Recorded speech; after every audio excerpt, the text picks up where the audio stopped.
34 మంది ప్యాసింజర్స్ ఇంకా కొంచెం వలస కూలీలా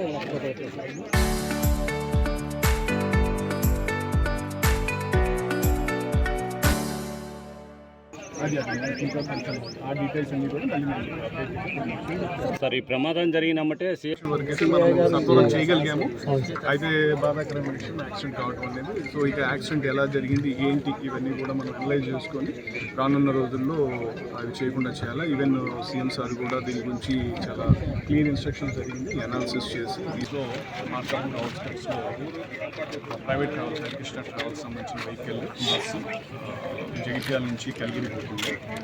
మార్నింగ్ అవర్స్లో ఈ రోడ్డు మీద టిప్పర్కి హిట్ అయ్యి యాక్సిడెంట్ కావడం జరిగింది. హిట్ అయిన తర్వాత పొజిషన్ వల్ల ఫైర్ రావడం బస్ కూడా ఫైర్లో క్యాచ్ అయ్యి లోపల ఉన్న ప్యాసింజర్స్ కూడా అరౌండ్ 13 మెంబర్స్ చనిపోవడం జరిగింది. దీనికి సంబంధించి మనకు అరౌండ్ 6:10 అట్లా కాల్ వచ్చిన వెంటనే సంబంధిత అధికారులు ఇన్స్పెక్టర్ అధికారులు సీఎంకి వచ్చి అంబులెన్సెస్ అన్నీ కూడా మనకి అరౌండ్ ఒక 23 మెంబర్స్ దాకా హాస్పిటల్ కూడా షిఫ్ట్ చేయడం జరిగింది. హాస్పిటల్లో ఉన్న వాళ్ళు ఒకరిద్దరికి కొంత ఫ్రాక్చర్స్ తప్పితే మిగతా వాళ్ళ కండిషన్ అంతా కూడా బాగానే ఉంది. వాళ్ళ మెరుగైన చికిత్స కూడా వాళ్ళు అసెస్మెంట్ చేసి దాని ప్రకారం జిల్లా యంత్రాంగం వాళ్ళు బెటర్ ట్రీట్మెంట్ కోసం బెటర్ హాస్పిటల్ కూడా షిఫ్ట్ చేయడం జరిగింది. సో ఇక ఈ ఎక్కడ వాళ్ళు అనే దాని మీద ప్యాసింజర్స్ లిస్ట్ మనకి రావడం జరిగింది.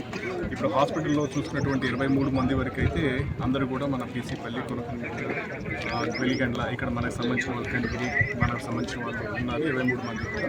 దీంట్లో తెలంగాణ వాళ్ళ మిగతా 13లో ఎవరు అనేది ఒక 5 minutes మనకు ఇన్ఫర్మేషన్ కూడా వస్తుంది.